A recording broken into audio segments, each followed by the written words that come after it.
ನಾವೀಗ ಅಯೋಧ್ಯೆಯ tent city ಮುಂಭಾಗದಲ್ಲಿದ್ದೀವಿ. ಈ ಟೆಂಟ್ ಸಿಟಿ ಯಾಕೆ ನಿರ್ಮಾಣ ಮಾಡಲಾಗಿದೆ, ಹಾಗೆ ಈ ಟೆಂಟ್ ಸಿಟಿಯ ಪ್ರಾಮುಖ್ಯತೆ ಏನು, ವಿಶೇಷತೆ ಏನು, ಇದೆಲ್ಲದನ್ನ ನಿಮಗೆ ವಿವರಿಸ್ತಾ ಹೋಗ್ತೀನಿ. ಪ್ರಮುಖವಾಗಿ ಅಯೋಧ್ಯೆ ಒಂದು ಪುಟ್ಟ ನಗರಿಯಾಗಿತ್ತು. ಅಭಿವೃದ್ಧಿ ಅನ್ನೋದು ಎಷ್ಟೋ ವರ್ಷಗಳಿಂದ ಇಲ್ಲಿಗೆ ಹತ್ರಕ್ಕೂ ಸುಳಿದಿಲ್ಲ ಅನ್ನೋ ಆರೋಪಗಳಿದೆ.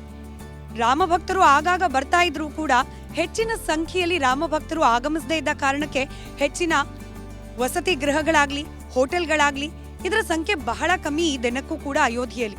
ಹೀಗಾಗಿ ಇನ್ನು ಮುಂದೆ ಹೊಸದಾಗಿ ರಾಮನ ಮಂದಿರ ನಿರ್ಮಾಣ ಆಗ್ತಿರೋದ್ರಿಂದ ದೇಶ ವಿದೇಶದಿಂದ ಭಕ್ತರು ಇಲ್ಲಿಗೆ ಆಗಮಿಸುವ ಸಾಧ್ಯತೆ. ಹೀಗಾಗಿ ದೊಡ್ಡ ದೊಡ್ಡ ಹೋಟೆಲ್ಗಳ ಜೊತೆಗೇನೆ ಈ ರೀತಿಯ ಪರ್ಯಾಯ ವಸತಿ ಗೃಹಗಳನ್ನ ಕೂಡ ನಿರ್ಮಾಣ ಮಾಡಲಾಗ್ತಾ ಇದೆ. ಆ ರೀತಿಯಾದ ಪರ್ಯಾಯ ವಸತಿ ಗೃಹದಲ್ಲಿ ಒಂದು ಈ ಟೆಂಟ್ ಸಿಟಿ. ಈ ಟೆಂಟ್ ಸಿಟಿಗೆ ಎಂಟರ್ ಆಗ್ತಾ ಇದ್ದ ಹಾಗೆ ನಮ್ಮನ್ನ ಬರ್ಮಾಡ್ಕೊಳ್ಳೋದು 10 ಅಡಿಗಳಷ್ಟು ಎತ್ತರವಾಗಿರುವ ಈ ರಾಮನ ಪಾದುಕೆ. ಕೇವಲ ಇದಿಷ್ಟು ಮಾತ್ರ ಅಲ್ಲ, ಈ ಟೆಂಟ್ ಸಿಟಿಯಲ್ಲಿ ಬರುವ ರಾಮನ ಭಕ್ತರಿಗೆ, ಪ್ರವಾಸಿಗರಿಗೆ ಯಾವ ರೀತಿ ವ್ಯವಸ್ಥೆ ಇದೆ, ಯಾವ ರೀತಿ ತಂಗುವ ಫೆಸಿಲಿಟೀಸ್ ಇದೆ ನೋಡ್ತಾ ಹೋಗೋಣ ಬನ್ನಿ. ಇಡೀ ಅಯೋಧ್ಯೆಯಲ್ಲಿ ಮರು ನಿರ್ಮಾಣ ಕಾರ್ಯ ಆಗ್ತಾ ಇದೆ. ಚಿಕ್ಕ ಚಿಕ್ಕ ಹೋಟೆಲ್ಗಳನ್ನ ಕೂಡ ನೆಲಸಮಗೊಳಿಸಿ ಅಲ್ಲಿ ಹೊಸದಾಗಿ ಕಟ್ಟಡಗಳನ್ನ ನಿರ್ಮಾಣ ಮಾಡಲಾಗ್ತಿದೆ. ಹೀಗಾಗಿ ಬರುವ ಪ್ರವಾಸಿಗರಿಗೆ ದೊಡ್ಡ ಹೋಟೆಲ್ನ ವ್ಯವಸ್ಥೆ ಸದ್ಯಕ್ಕಿಲ್ಲದೆ ಹೋದ್ರೂ ಕೂಡ ಪರ್ಯಾಯ ವ್ಯವಸ್ಥೆ ಅಂತ ಹೇಳಿ ಈ ರೀತಿಯ ಟೆಂಟ್ ಹೌಸ್ಗಳನ್ನ ನಿರ್ಮಾಣ ಮಾಡಲಾಗಿದೆ. ಹಾಗಾದ್ರೆ ಯಾವ ರೀತಿ ಇದೆ ಈ ಟೆಂಟ್ ಹೌಸ್ನ ಒಳಭಾಗ ಗಮನಿಸೋಣ. ನಾವೀಗ ಸದ್ಯಕ್ಕೆ 30 ಇದೇ ರೀತಿಯಾದ ಟೆಂಟ್ ಹೌಸ್ ಇದೆ. ಒಂದರಲ್ಲಿ ಬಂದಿದ್ದೀವಿ. ನೀವು ಗಮನಿಸಬಹುದು, ಎಲ್ಲಾ ರೀತಿಯಾದ ಸುಸಜ್ಜಿತ ವ್ಯವಸ್ಥೆಯನ್ನ ಈ ಟೆಂಟ್ ನಲ್ಲಿ ಉಳಿದುಕೊಳ್ಳಿಕ್ಕೆ ಮಾಡಲಾಗಿದೆ. ಒಂದು ಈ ರೀತಿಯ ಟೆಂಟ್ ನಲ್ಲಿ 2ರಿಂದ 3 ಅಂದ್ರೆ 2 ಅಡಲ್ಟ್ಸ್, 2 ದೊಡ್ಡವರು, ಹಾಗೆ ಒಂದು ಮಗು ಉಳಿದುಕೊಳ್ಳಿಕ್ಕೆ ಬೇಕಾದ ವ್ಯವಸ್ಥೆಯನ್ನ ಮಾಡಲಾಗಿದೆ. ಹೀಗೆ ನಾವು ಗಮನಿಸ್ತಾ ಇದ್ವಿ, ಇದೇ ರೀತಿಯಲ್ಲಿ 30 ಟೆಂಟ್ಗಳನ್ನ ನಿರ್ಮಾಣ ಮಾಡಲಾಗಿದೆ. ಸರಿಸುಮಾರು 60ರಿಂದ 90 ಮಂದಿ ಪ್ರವಾಸಿಗರು ಈ ಒಂದು ಟೆಂಟ್ ಸಿಟಿಯಲ್ಲಿ ಉಳಿದುಕೊಳ್ಳಿಕ್ಕೆ ಬೇಕಾದ ಎಲ್ಲಾ ವ್ಯವಸ್ಥೆಯನ್ನ ಇಲ್ಲಿ ಮಾಡಿಕೊಳ್ಳಲಾಗಿದೆ.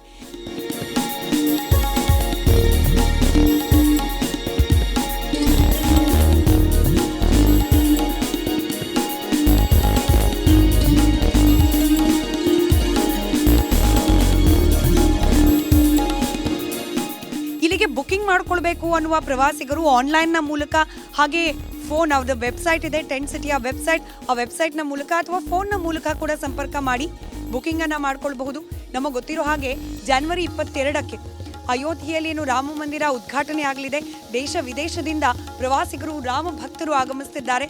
ಅವರಿಗೆ ವ್ಯವಸ್ಥೆ ಆಗಲಿ ಅಂತ ಹೇಳಿ ಈ ರೀತಿಯಾಗಿ ಪರ್ಯಾಯವಾಗಿ ವಸತಿ ಗೃಹಗಳನ್ನು ನಿರ್ಮಾಣ ಮಾಡಿಕೊಳ್ಳಲಾಗಿರೋದು. ಇದು PPP ಮಾಡೆಲ್ನಲ್ಲಿ, ಅಂದರೆ ಸರ್ಕಾರದ ಭೂಮಿಯನ್ನ 10 ವರ್ಷಗಳ ಕಾಲ ಲೀಸ್ ಪಡೆದುಕೊಂಡು ಇಲ್ಲಿ ಈ ಟೆಂಟ್ ಸಿಟಿಯನ್ನ ಪ್ರೈವೇಟ್ನವರು ನಿರ್ಮಾಣ ಮಾಡಿರ್ತಕ್ಕಂಥದ್ದು.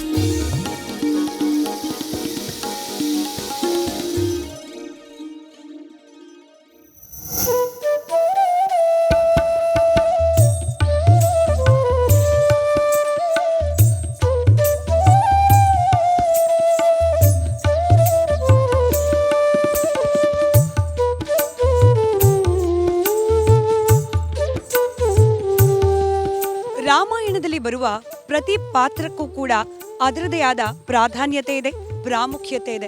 ಅದರಲ್ಲೂ ರಾಮ ಅನ್ನೋ ಹೆಸರು ನೆನಪಾದಾಗಲೆಲ್ಲ ನೆನಪಾಗೋ ಮತ್ತೊಂದು ಹೆಸರು ರಾಮನ ಸಹೋದರ ಲಕ್ಷ್ಮಣ. ಲಕ್ಷ್ಮಣ ರಾಮಾಯಣದ ಉದ್ದಕ್ಕೂ ಕೂಡ ರಾಮನ ನೆರಳಿನಂತೆ ಇದ್ದಾತ, ಹಾಗೆ ರಾಮನ ಮಾರ್ಗವನ್ನೇ ಅನುಸರಿಸಿದಾತ. ಅದು ವನವಾಸವೇ ಇರಬಹುದು ಅಥವಾ ರಾವಣನ ವಿರುದ್ಧದ ಯುದ್ಧವೇ ಆಗಿರಬಹುದು. ಎಲ್ಲದರಲ್ಲೂ ಕೂಡ ಸಹೋದರ ರಾಮನ ಪಾದದ ಹೆಜ್ಜೆ ಗುರುತನ್ನೇ ತಾನು ಕೂಡ ಅವಲಂಬಿಸ್ತಾ ಅದೇ ಹೆಜ್ಜೆ ಮೇಲೆ ಹೆಜ್ಜೆ ಹಾಕ್ತಾ ರಾಮನ ಹಿಂಬಾಲಕನಂತೆ ನಡೆದವನು ಲಕ್ಷ್ಮಣ. ನಾವೀಗ ಅಯೋಧ್ಯೆಯ ಒಂದು ವಿಶಿಷ್ಟವಾದ ಜಾಗದಲ್ಲಿದ್ದೀವಿ. ಈ ಜಾಗಕ್ಕೂ ಹಾಗೆ ಲಕ್ಷ್ಮಣನಿಗೂ ಒಂದು ವಿಶಿಷ್ಟವಾದ ಸಂಬಂಧ ಕೂಡ ಇದೆ. ಹಾಗಾದ್ರೆ ಯಾವುದದು ಜಾಗ, ಹಾಗೆ ಲಕ್ಷ್ಮಣನಿಗೂ ಹಾಗೆ ಈ ಜಾಗಕ್ಕೂ ಇರುವ ಸಂಬಂಧ ಏನು ನೋಡ್ತಾ ಹೋಗೋಣ ಬನ್ನಿ.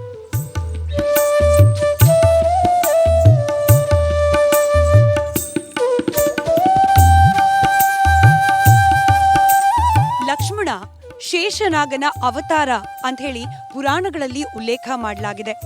ದಶರಥ ಮಹಾರಾಜನ ಪತ್ನಿ ಸುಮಿತ್ರೆ ಹಾಗೆ ದಶರಥ ದಂಪತಿಯ ಪುತ್ರ ಲಕ್ಷ್ಮಣ ಹುಟ್ಟಿದ್ದು ಬೇರೆ ತಾಯಿಯ ಮಡಲಲ್ಲಿ ಆದರೂ ಕೂಡ ರಾಮನ ಅಚ್ಚುಮೆಚ್ಚಿನ ಸಹೋದರ. ಹಾಗೆ ರಾಮನ ಬಂಟ ಹನುಮಂತ ಎಷ್ಟು ರಾಮನನ್ನ ಆರಾಧಿಸಿದ್ನೋ, ಎಷ್ಟು ಆಪ್ತನನ್ನಾಗಿಸಿಕೊಂಡಿದ್ನೋ, ಅಷ್ಟೇ ಲಕ್ಷ್ಮಣ ಹಾಗೆ ರಾಮರ ಬಾಂಧವ್ಯದ ಬಗ್ಗೆ ಕೂಡ ಮಾತನಾಡಲಾಗುತ್ತೆ. ನಾವೀಗ ಗಮನಿಸ್ತಿರೋ ಜಾಗ ಲಕ್ಷ್ಮಣ ಘಾಟ್ ಅಂತ ಹೇಳಿ ಕರೆಸ್ಕೊಳ್ಳೋ ಜಾಗ. ಸರಯೂ ನದಿಯನ್ನ ಪ್ರಮುಖವಾಗಿ 3 ಘಾಟ್ಗಳಾಗಿ ವಿಂಗಡಣೆ ಮಾಡಲಾಗಿದೆ. ಒಂದು ಗುಪ್ತಕರ್ ಘಾಟ್, ಅಲ್ಲಿ ರಾಮ ಜಲಸಮಾಧಿಯಾಗಿದ್ದ ಜಾಗ ಅಂತ ಹೇಳಲಾಗತ್ತೆ. ಹಾಗೆ ಮತ್ತೊಂದು ನಯಾ ಘಾಟ್, ಅಲ್ಲಿ ಸರಯೂ ಆರತಿಯನ್ನ ನೆರವೇರಿಸಲಾಗತ್ತೆ. ಹಾಗೆ ನೀವೀಗ ಗಮನಿಸ್ತಾ ಇರುವ ಜಾಗ ಲಕ್ಷ್ಮಣ ಘಾಟ್. ಯಾಕೆ ಈ ಜಾಗಕ್ಕೆ ಲಕ್ಷ್ಮಣ ಘಾಟ್ ಅನ್ನೋ ಹೆಸರು ಬಂತು, ಹಾಗೆ ಲಕ್ಷ್ಮಣನಿಗೂ ಹಾಗೆ ಈ ಜಾಗಕ್ಕೂ ಇರೋ ಸಂಬಂಧ ಏನು, ಅದ್ರ ಬಗ್ಗೆ ಕೂಡ ವಿವರಣೆಯನ್ನ ನೀಡ್ತಾ ಹೋಗ್ತೀನಿ. ಅದರಲ್ಲೂ ಈ ಘಾಟ್ ಅನೇಕ ದಿನಗಳಿಂದ ಅಭಿವೃದ್ಧಿಯನ್ನೇ ಕಂಡಿರಲಿಲ್ಲ. ಇದೊಂದು ಜಾಗ ಇದೆ ಅಂತ ಹೇಳಿ ಪುರಾಣದಲ್ಲಿ ಉಲ್ಲೇಖ ಇದ್ರೂ ಕೂಡ ಹೆಚ್ಚಿನ ಅಯೋಧ್ಯೆಗೆ ಬರೋ ರಾಮ ಭಕ್ತರಿಗೆ ಈ ಜಾಗದ ಪರಿಚಯ ಇರಲಿಲ್ಲ. ಈಗ ರಾಮ ಜನ್ಮಭೂಮಿಯಲ್ಲಿ ರಾಮ ಮಂದಿರ ನಿರ್ಮಾಣವಾಗ್ತಿರೋ ಸಂದರ್ಭದಲ್ಲಿ ಈ ಲಕ್ಷ್ಮಣ ಘಾಟ್ ಅನ್ನ ಕೂಡ ಅಭಿವೃದ್ಧಿಗೊಳಿಸಲಾಗ್ತಿದೆ. ಹಾಗಾದ್ರೆ ಯಾಕೆ ಈ ಜಾಗವನ್ನ ಲಕ್ಷ್ಮಣ ಘಾಟ್ ಅಂತ ಕರೀತಾರೆ, ವಿವರಿಸ್ತೀನಿ.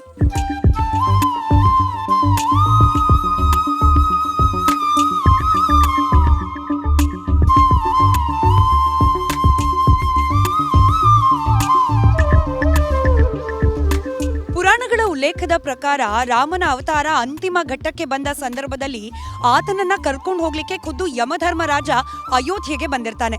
ಆಗ ರಾಮ ಹಾಗೆ ಯಮನ ನಡುವೆ ಒಂದು ಗುಪ್ತ ಮಾತುಕತೆ ನಡೀತಾ ಇರುತ್ತೆ. ಈ ಮಾತುಕತೆಗೆ ಯಾರು ಅಡ್ಡಿಪಡಿಸಬಾರ್ದು ಅನ್ನೋ ಕಾರಣಕ್ಕೆ ಆ ಒಂದು ಕೊಠಡಿಯ ದ್ವಾರದ ಬಳಿಯಲ್ಲಿ ಲಕ್ಷ್ಮಣನನ್ನ ಕಟ್ಟಾಗ್ನಿಯನ್ನ ನೀಡಿ, ನನ್ನ ಹಾಗೆ ಯಮನ ಮಾತುಕತೆ ನಡುವೆ ಯಾರು ಬರ್ದೇ ಇರೋ ರೀತಿಯಲ್ಲಿ ನೋಡ್ಕೋ ಅಂತ ಹೇಳಿ ಲಕ್ಷ್ಮಣನನ್ನ ಕಾವಲಿಗೆ ನಿಲ್ಸಿರ್ತಾನೆ ರಾಮ. ಅದೇ ಸಂದರ್ಭಕ್ಕೆ ಕೋಪಿಷ್ಟ ಮುನಿಗಳು ಅಂತ ಹೇಳಿ ಹೆಸರುವಾಸಿಯಾಗಿದ್ದ ದೂರ್ವಾಸರು ಅಲ್ಲಿಗೆ ಬರ್ತಾರೆ. ರಾಮನನ್ನ ಭೇಟಿಯಾಗ್ಲಿಕ್ಕೆ ಬಿಡು ಅಂತ ಹೇಳಿ ಲಕ್ಷ್ಮಣನನ್ನ ಒತ್ತಾಯಿಸ್ತಾರೆ. ಭೇಟಿಯಾಗ್ಲಿಕ್ಕೆ ಬಿಡದೆ ಹೋದ್ರೆ ಇಡೀ ಅಯೋಧ್ಯೆಗೆ ಶಾಪವನ್ನ ನೀಡ್ತೀನಿ ಅಂತ ಹೇಳಿ ಬೆದರಿಕೆ ಒಡ್ತಾರೆ ದೂರ್ವಾಸ ಮುನಿಗಳು. ಆಗ ಭಯಭೀತನಾದ ಲಕ್ಷ್ಮಣ ದೂರ್ವಾಸರಿಗೆ ಒಳಗೆ ಹೋಗ್ಲಿಕ್ಕೆ ಬಿಡದೆ ತಾನೇ ರಾಮನನ್ನ ಮಾತನಾಡಿಸಿ ಹೀಗಾಗಿದೆ ಅಂತ ಹೇಳಿ ತಿಳಿಸ್ಲಿಕ್ಕೆ ಅಂತ ಹೋಗ್ತಾನೆ. ಆಗ ರಾಮ ಹಾಗೆ ಯಮನ ನಡುವೆ ನಡೀತಾ ಇದ್ದ ಮಾತುಕತೆಗೆ ಅಡ್ಡಿಯಾಗತ್ತೆ. ರಾಮ ಕೂಡ ಕೊಂಚ ಕೋಪಿಸ್ಕೊಂಡ ಲಕ್ಷ್ಮಣನ ಮೇಲೆ ಅನ್ನೋ ಉಲ್ಲೇಖ ಇದೆ. ಆದ್ರೆ ತಕ್ಷಣಕ್ಕೆ ಲಕ್ಷ್ಮಣ ರಾಮನನ್ನ ಭೇಟಿಯಾಗ್ಲಿಕ್ಕೆ ನೀಡ್ಲಿಲ್ಲ ಅನ್ನೋ ಕಾರಣಕ್ಕೆ ಲಕ್ಷ್ಮಣನಿಗೆ ಸಜೀವವಾಗಿ ಸ್ವರ್ಗಕ್ಕೆ ಹೋಗು ನೀನು ಅನ್ನೋ ಶಾಪವನ್ನ ದೂರ್ವಾಸ ಮುನಿಗಳು ನೀಡ್ತಾರೆ.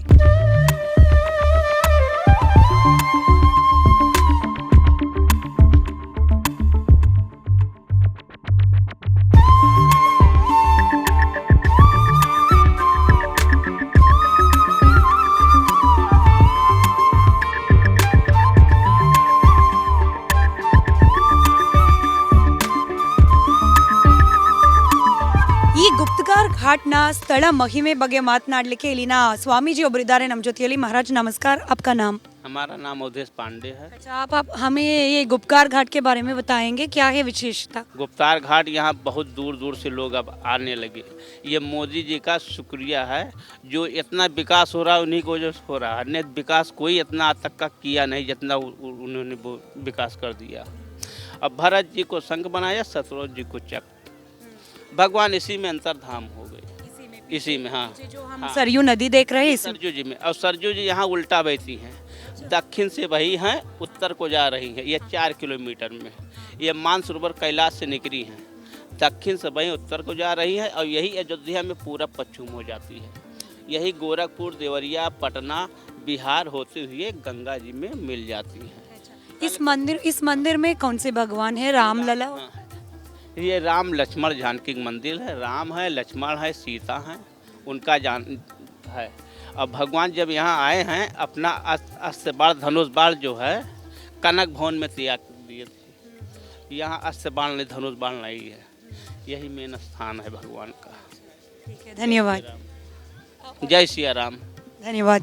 ಮಹಾರಾಜರು ಹೇಳೋ ಹಾಗೆ, ಸ್ವಾಮೀಜಿಗಳು ಹೇಳೋ ಹಾಗೆ, ಈ ಜಾಗ ಇತ್ತೀಚೆಗೆ ಬಹಳಷ್ಟು ಜನರು ಬಂದು ಇಲ್ಲಿ ವೀಕ್ಷಣೆ ಮಾಡಿ ಹೋಗ್ತಾ ಇದ್ದಾರೆ ಅಂತ ಹೇಳಿ.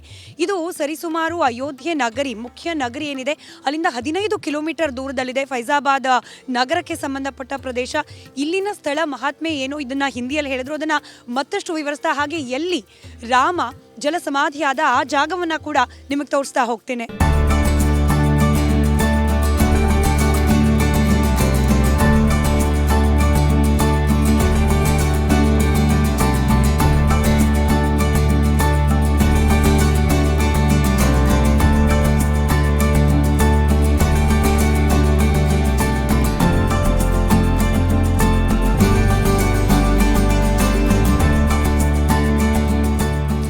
ನಾವೀಗ ಗುಪ್ತಾರ್ ಘಾಟ್ನ ರಾಮನ ಮಂದಿರವಿರುವ ಜಾಗದಲ್ಲಿದ್ದೀವಿ.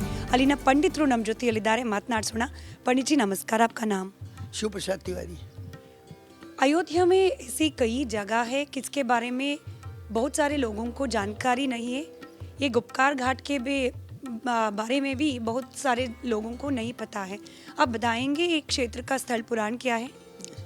भगवान राम जब अपनी लीला पृथ्वी की समाप्त किए तो भगवान ने पृथ्वी पर सबका समय निश्चित किया है, स्वयं का भी निश्चित किया था. तो भगवान की प्रेरणा से ब्रह्मा जी प्रेरित हुए. ब्रह्मा जी ने यमराज को अयोध्या में भेजा, क्योंकि भगवान मानव रूप में है. यमराज अयोध्या में पधारे तो यहाँ बताया कि अतिबल का दूत आपसे मिलने आया है. संदेश गया, उधर से संदेश है, वापस भगवान के पास पधारे. तो उन्होंने भगवान से कहा, हम आपसे कुछ वार्ता करना चाहते हैं, लेकिन हमारी आपकी बात को ना कोई सुने ना ही देखे. जो सुनेगा या देख लेगा आप उसे प्राणदंड देंगे. राम जी ने स्वीकार कर लिया. वार्ता के लिए बैठे तो लक्ष्मण को पहरे पर किया गया. यमराज अपने मूल स्वरूप में बैठे, साधु वेश का त्याग कर दिया. उसी भी द्वार पर दुर्वासा पधार गए. दुर्वासा ऋषि ने राम जी से मिलने की इच्छा जताई. लक्ष्मण जी ने कहा, अभी आज्ञा नहीं है. वो क्रोधित हो गए, बोले हम श्राप दे देंगे, पूरी अयोध्या नष्ट हो जाएगी. अयोध्या सुरक्षित रहे. लक्ष्मण जी ने अपना मरना स्वीकार कर लिया कि प्रतिज्ञा है, मारा जाए. वो वार्ता कक्ष में चले गए और जैसे गए यमराज ने कह दिया कि आपके भाई आ गए. यमराज अंतर ध्यान हो गए. राम जी ने लक्ष्मण से पूछा किस कारण आना हुआ. बताया दुर्वासा ऋषि आपसे तुरंत मिलना चाह रहे हैं. राम जी की आज्ञा हुई, भेजिए. दुर्वासा ऋषि आए और चले भी गए. राम जी के सामने वो समस्या बनी रहेगी. बाहर निकलते हैं तो भाई को, क्योंकि वार्ता के समय आ गए थे इसलिए प्राणदंड देना है, उनका संकट बना ही रहा. तो उन्होंने ये बात अपने गुरुदेव से बताई, वशिष्ठ जी से, और हनुमान जी सहित सबने ये निर्णय दिया कि आप लक्ष्मण का परित्याग कर दीजिए, वह मृत्युदंड के ही बराबर है.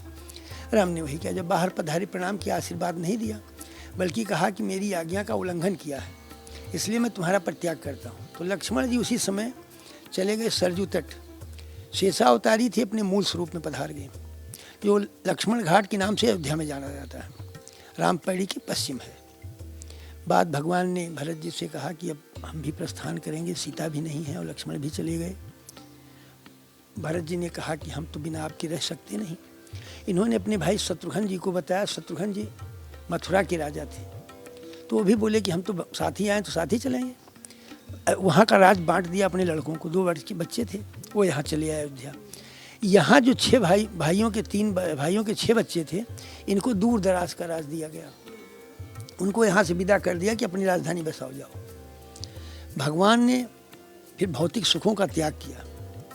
भगवान राजा थे, भौतिक सुखों का त्याग किया. जो धनुष था वो कोई साधारण नहीं था, काट का लकड़ी का, वो भी अलौकिक धनुष था. उसको देवता चाहिए, उसने मानव स्वरूप प्रदान किया.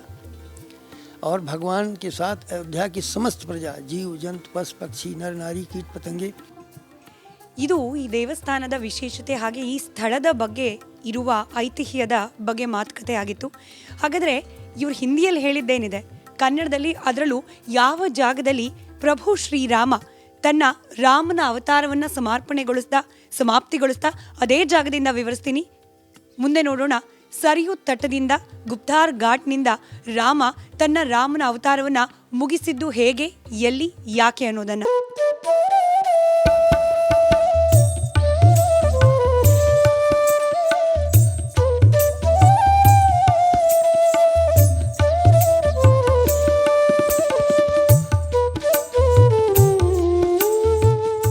ನಾನೀಗ ಇರೋ ಜಾಗ ಬಹಳಷ್ಟು ಮಂದಿಗೆ ಗೊತ್ತಿರದ ಜಾಗ. ರಾಮನ ಅವತಾರ ಮುಗಿದ ನಂತರದಲ್ಲಿ ರಾಮ ಏನಾದ, ಎಲ್ಲಿಂದ ತನ್ನ ಮೂಲ ನಿವಾಸ ವೈಕುಂಠಕ್ಕೆ ತೆರಳಿದ, ಯಾಕೆ ಹಾಗೆ ಹೇಗೆ ಆತನ ಅಂತಿಮವಾಯಿತು, ಇದೆಲ್ಲದರ ಸ್ಥಳ ಪುರಾಣವನ್ನ ಹೊಂದಿದೆ ಈ ಜಾಗ. ಅಯೋಧ್ಯ ನಗರಿಯಿಂದ 15 ಕಿಲೋಮೀಟರ್ ದೂರದಲ್ಲಿರುವ ಫೈಜಾಬಾದ್ ಅನ್ನೋ ಜಾಗದಲ್ಲಿದೆ ಗುಪ್ತಾರ್ ಘಾಟ್. ಈ ಗುಪ್ತಾರ್ ಘಾಟ್ನ ಸ್ಥಳ ಮಹಿಮೆ ಏನು, ಇಲ್ಲಿಗೂ ರಾಮನಿಗೂ ಇರೋ ಸಂಬಂಧ ಏನು, ಎಲ್ಲವನ್ನ ವಿವರಿಸ್ತಾ ಹೋಗ್ತೀನಿ.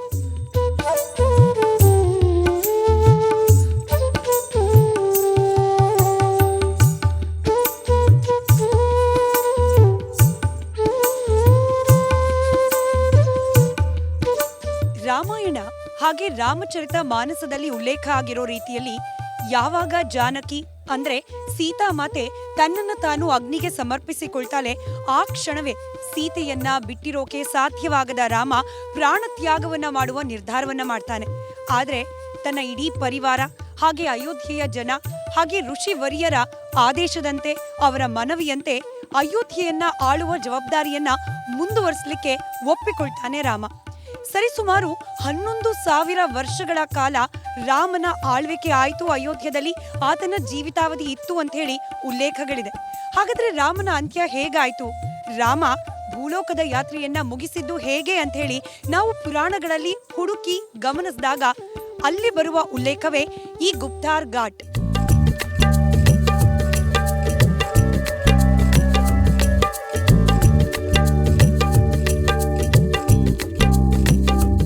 ಸೀತೆಯನ್ನ ಅಗಲಿದ ನಂತರದಲ್ಲಿ ರಾಮ ತನ್ನ ಮನಸ್ಸಿನ ಖೇದವನ್ನ ದುಃಖವನ್ನ ಮರೆಯುವ ಕಾರಣಕ್ಕೆ ಹಾಗೆ ತನ್ನಿಂದಾದ ಅಪಚಾರಗಳಿಂದ ಒಂದಷ್ಟು ಪಾಪ ಪರಿಹಾರವನ್ನ ಮಾಡಿಕೊಳ್ಳುವ ಅರ್ಥವಾಗಿ ಅನೇಕ ಯಜ್ಞ ಯಾಗಾದಿಗಳನ್ನ ನೆರವೇರಿಸ್ತಾನೆ.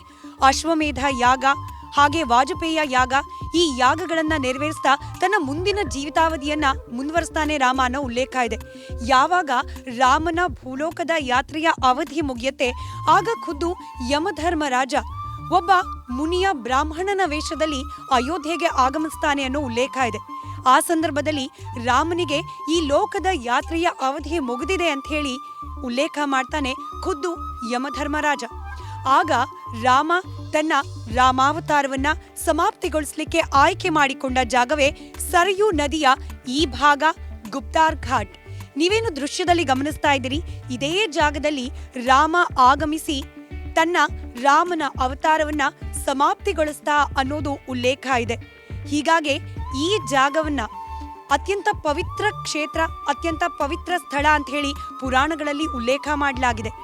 ಮನುಷ್ಯನ ಅವತಾರದಲ್ಲಿದ್ದ ಶ್ರೀರಾಮಚಂದ್ರ ತನ್ನ ರಾಮನ ಅವತಾರವನ್ನ ಮುಗಿಸಿ ವೈಕುಂಠಕ್ಕೆ ತೆರಳೋ ಸಂದರ್ಭದಲ್ಲಿ ಇದೇ ಜಾಗದಲ್ಲಿ ನೀವೇನ್ ಗಮನಿಸ್ತಾ ಇದ್ದೀರಿ, ಇದೇ ಜಾಗದಲ್ಲಿ ಮತ್ತೆ ಚತುರ್ಭುಜ ದಾರಿಯಾಗಿ ಮಹಾವಿಷ್ಣುವಿನ ಅವತಾರದಲ್ಲಿ ಇಲ್ಲಿಂದ ವಿಮಾನದಲ್ಲಿ ದೇವತೆಗಳು ತಂದಿದ್ದ ವಿಮಾನದಲ್ಲಿ ವೈಕುಂಠದ ಕಡೆಗೆ ಪ್ರಸ್ಥಾನನಾದ ಅಂತ ಹೇಳಿ ಉಲ್ಲೇಖ ಮಾಡಲಾಗುತ್ತೆ.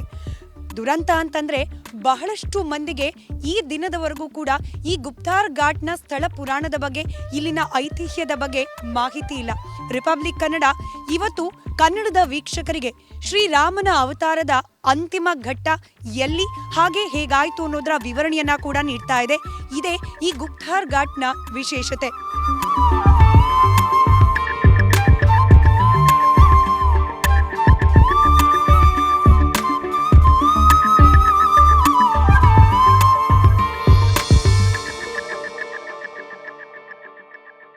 ನಾವಿವತ್ತು ಪುರಾಣ ಪ್ರಸಿದ್ಧವಾದ ಸರಯೂ ನದಿ ಮೇಲೆ ಬೋಟ್ನಲ್ಲಿ ವಿಹಾರವನ್ನ ಮಾಡ್ತಿದ್ವಿ. ರಾಮಾಯಣದ ಉದ್ದಕ್ಕೂ ಕೂಡ ಸರಯೂ ನದಿ ಬಗ್ಗೆ ಅನೇಕ ಬಾರಿ ಉಲ್ಲೇಖಗಳಿದೆ. ಅದರಲ್ಲೂ ಬಹಳ ಮುಖ್ಯವಾಗಿ ಈ ಸರಯೂ ನದಿಯ ದಂಡೆ ಮೇಲೇನೆ ನಿರ್ಮಾಣವಾಗಿದೆ ಅಯೋಧ್ಯೆ ನಗರಿ. ಇದೇ ನಗರಿಯಲ್ಲಿದೆ ಜನ್ಮಭೂಮಿ ಹಾಗೆ ರಾಮನ ಭವ್ಯವಾದ ಮಂದಿರ ಕೂಡ.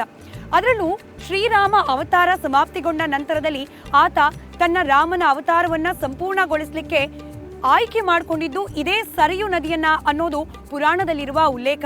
ಕೇವಲ ರಾಮಾಯಣ ಮಾತ್ರವಲ್ಲ, ಬದಲಾಗಿ ಈ ಸರಯೂ ನದಿ ಬಗ್ಗೆ ಪ್ರಮುಖವಾಗಿ ವಾಮನ ಪುರಾಣ, ಬ್ರಹ್ಮ ಪುರಾಣ, ಮತ್ಸ್ಯ ಪುರಾಣ ಇಲ್ಲೆಲ್ಲಾ ಭಾಗಗಳಲ್ಲೂ ಕೂಡ ಉಲ್ಲೇಖಗಳಿರೋದನ್ನ ನಾವು ಗಮನಿಸಬಹುದಾಗಿದೆ. ಹಾಗೆ ಈ ಸರಯೂ ನದಿ ಎಲ್ಲಿಂದ ಉಗಮವಾಯಿತು, ಇಲ್ಲಿಗೆ ಹೇಗೆ ತಲುಪ್ತು ಅನ್ನೋದ್ರ ಬಗ್ಗೆ ಕೂಡ ಅನೇಕ ಕಡೆಗಳಲ್ಲಿ ಪುರಾಣದಲ್ಲಿ ಉಲ್ಲೇಖಗಳನ್ನ ನಾವು ಗಮನಿಸಬಹುದು. ಪ್ರಮುಖವಾಗಿ ಹಿಮಾಲಯದ ಮಾನಸ ಸರೋವರದಿಂದ ಈ ಸರಯೂ ನದಿಯ ಜನನವಾಯಿತು. ಅಲ್ಲಿಂದ ಗುಪ್ತಗಾಮಿನಿಯಾಗಿ ಈ ನದಿ ಹರಿತ ಅಯೋಧ್ಯೆಯನ್ನ ತಲುಪ್ತು ಅನ್ನೋದು ಉಲ್ಲೇಖ ಇದೆ. ಅಯೋಧ್ಯೆಯಿಂದ ಹಾಗೆ ಮುಂದುವರೆದು ಬಿಹಾರದ ಮೂಲಕ ಹರಿದು ನಂತರದಲ್ಲಿ ಗಂಗಾ ನದಿಯನ್ನ ಸೇರ್ಪಡೆಯಾಗತ್ತೆ ಸರಿಯೂ ನದಿ. ಕೇವಲ ಇಷ್ಟು ಮಾತ್ರವಲ್ಲ, ಈಗ ಅಂದ್ರೆ ಇಂದಿನ ದಿನಮಾನಗಳಲ್ಲಿ ಸರಿಯೂ ನದಿಯನ್ನ 3 ಘಾಟ್ಗಳಾಗಿ ವಿಂಗಡಣೆ ಮಾಡಲಾಗಿದೆ. ನಯಾ ಘಾಟ್, ಇಲ್ಲಿ ಪ್ರತಿನಿತ್ಯ ಸಂಜೆ 6ರಿಂದ 6:30ಕ್ಕೆ ಸರಯೂ ಆರತಿ ನಡೆಯುತ್ತೆ. ಹಾಗೆ ಈ ರೀತಿಯ ಬೋಟ್ ವ್ಯವಸ್ಥೆಯನ್ನ ಕೂಡ ಬರುವ ಭಕ್ತಾದಿಗಳಿಗೆ ಮಾಡಿಕೊಳ್ಳಲಾಗಿದೆ. ಹಾಗೆ ಅತಿ ಮುಖ್ಯವಾದ ಘಾಟ್ ಅಂದ್ರೆ ಗುಪ್ತ್ಕರ್ ಘಾಟ್. ಇಲ್ಲೇನೆ ಶ್ರೀರಾಮ ಜಲಸಮಾಧಿ ಆದ ಅನ್ನೋ ಇತಿಹಾಸ ಇದೆ. ಹಾಗೆ ಮತ್ತೊಂದು ಲಕ್ಷ್ಮಣ ಘಾಟ್. ಲಕ್ಷ್ಮಣ ಘಾಟ್ನಲ್ಲಿ ಲಕ್ಷ್ಮಣ ಜಲಸಮಾಧಿ ಆದ ಅನ್ನೋದು ಉಲ್ಲೇಖಗಳಿದೆ. ಈ 3 ಭಾಗದಲ್ಲೂ ಕೂಡ ಬರುವ ಭಕ್ತಾದಿಗಳಿಗೆ, ಪ್ರವಾಸಿಗರಿಗೆ ಬೋಟಿಂಗ್ ವ್ಯವಸ್ಥೆ ಹಾಗೆ ಅಲ್ಲಿನ ಸ್ಥಳ ಪುರಾಣವನ್ನ ತಿಳಿಲಿಕ್ಕೆ, ಒಂದಷ್ಟು ಮಾಹಿತಿಯನ್ನ ತಿಳಿದುಕೊಳ್ಳಿಕ್ಕೆ ವ್ಯವಸ್ಥೆಯನ್ನ ಮಾಡಿಕೊಡಲಾಗಿದೆ. ಕೇವಲ ಇಷ್ಟು ಮಾತ್ರವಲ್ಲ, ಈ ಸರಯೂ ನದಿ ವಿಶೇಷವಾಗಿ ಶಾಪಗ್ರಸ್ತ ನದಿ ಅನ್ನೋದು ಪುರಾಣಗಳಲ್ಲಿ ಉಲ್ಲೇಖ ಆಗುತ್ತೆ. ಯಾವ ನದಿಯಲ್ಲಿ ರಾಮ ತನ್ನ ಅವಧಿಯನ್ನ, ತನ್ನ ಜೀವಿತಾವಧಿಯನ್ನ ಮುಕ್ತಾಯಗೊಳಿಸಿದ, ಅದರಿಂದ ಕುಪಿತನಾದ ಶಿವ ಸರಿಯುಗೆ ಶಾಪ ಕೊಟ್ಟ ಅನ್ನೋದು ಪುರಾಣದಲ್ಲಿ ಉಲ್ಲೇಖ. ಯಾರು ಈ ನದಿಯ ನೀರನ್ನ ಸ್ಪರ್ಶಿಸ್ತಾರೆ, ಯಾರು ಈ ನದಿಯ ನೀರಿನಲ್ಲಿ ಸ್ನಾನ ಮಾಡ್ತಾರೆ, ಅವರು ಪಾಪಗ್ರಸ್ತರಾಗ್ತಾರೆ ಅಂತ ಹೇಳಲಾಗತ್ತೆ. ನಂತರದಲ್ಲಿ ಸರಿಯು ಮಾತೆ ಹೋಗಿ ಶಿವನಲ್ಲಿ ಮನವಿ ಮಾಡ್ಕೊಳ್ತಾಳಂತೆ, ನನ್ನದೇನೂ ತಪ್ಪಿಲ್ಲ, ನನ್ನನ್ನ ಈ ಶಾಪದಿಂದ ವಿಮುಕ್ತಿ ಮಾಡು ಅಂತ ಹೇಳಿ. ಅದಾದ ನಂತರದಲ್ಲಿ ಶಿವ ತಾನು ಕೊಟ್ಟ ಶಾಪವನ್ನ ಅರ್ಧ ಪ್ರಮಾಣ ಮಾತ್ರ ವಾಪಸ್ ಪಡ್ಕೊಂಡ. ನಿನ್ನಲ್ಲಿ ಸ್ನಾನ ಮಾಡುವವರು ಹಾಗೆ ನಿನ್ನ ನೀರನ್ನ ಸ್ಪರ್ಶ ಮಾಡಿದವರಿಗೆ ಯಾವುದೇ ರೀತಿ ಪಾಪ ತಗಲೋದಿಲ್ಲ, ಆದ್ರೆ ನಿನ್ನ ನೀರನ್ನ ಯಾವುದೇ ಪುಣ್ಯ ಕಾರ್ಯಗಳಿಗೆ, ಪೂಜೆಗಳಿಗೆ ಬಳಸದೇ ಇರಲಿ ಅಂತ ಹೇಳಿ ಶಾಪ ನೀಡ್ದ ಅನ್ನೋದು ಉಲ್ಲೇಖ ಇದೆ. ಹಾಗಾಗೇನೆ ಸರಯೂ ನದಿ ಅಯೋಧ್ಯೆ ಪುಣ್ಯ ನಗರಿಯ ಪಕ್ಕದಲ್ಲಿ ಹರಿದ್ರೂ ಕೂಡ ಈ ನೀರನ್ನ ಪವಿತ್ರ ತೀರ್ಥ ಅಂತ ಹೇಳಿ ಪರಿಗಣಿಸೋದಿಲ್ಲ. ಇಲ್ಲಿನ ನೀರನ್ನ ಪುಣ್ಯ ಕಾರ್ಯಗಳಿಗೆ ಬಳಕೆ ಮಾಡಿಕೊಳ್ಳೋದಿಲ್ಲ. ಇದಿಷ್ಟು ಸರಯೂ ನದಿ ಕುರಿತಾದ ವಿಶೇಷ ಮಾಹಿತಿ. ಅಯೋಧ್ಯೆ ನಗರಿಯ ಕುರಿತಾಗಿ ಹಾಗೆ ಭವ್ಯ ರಾಮ ಮಂದಿರದ ಕುರಿತಾಗಿ ಮತ್ತಷ್ಟು ಮಾಹಿತಿಯನ್ನ ನಿಮ್ಮ ಮುಂದೆ ಹಂಚ್ಕೊಳ್ತೀವಿ. ಕ್ಯಾಮ್ರಾ ಪರ್ಸನ್ ಮಧು ಜೊತೆ ಸ್ಮಿತಾ ರಂಗನಾಥ್, ರಿಪಬ್ಲಿಕ್ ಕನ್ನಡಕ್ಕೋಸ್ಕರ ಅಯೋಧ್ಯೆಯಿಂದ.